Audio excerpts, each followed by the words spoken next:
ఒక మాట మాట్లాడేటప్పుడు కూడా భయంతో మాట్లాడాలి. దేవుని బిడ్డలో నోటికి ఏ మాట పడితే ఆ మాట, అద్దు అదుపు లేకుండా ఏ మాట పడితే ఆ మాట ప్రభు బిడ్డలు మనం మాట్లాడకూడదు.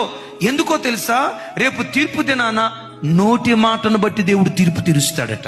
నువ్వు చిన్నతనంలో తల్లి గర్భంలో నుంచి వచ్చినప్పుడు కేరింతలు కొట్టావే, కేరింతలు కొట్టింది మొదలుకొని చనిపోయే ఆఖరి క్షణం వరకు నువ్వు మాట్లాడిన ప్రతి మాట రికార్డ్ అవుతుంది దేవుని దగ్గర.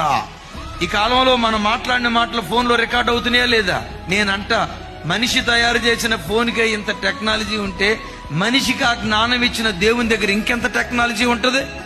అయ్యలారా, అమలారా, ఓ మాట మాట్లాడేటప్పుడు నా మాట నా దేవుడు వింటున్నాడు, నా మాట నా దేవుడు వింటున్నాడు. ఎప్పుడు ఆ భయం నీ గుండెల్లో కూడుగట్టుకో. ఎందుకు ఆ భయం కూడుగట్టుకోవాలో తెలుసా? యెహోవా యందైన భయం పవిత్రమైనది అని రాస్తుంది.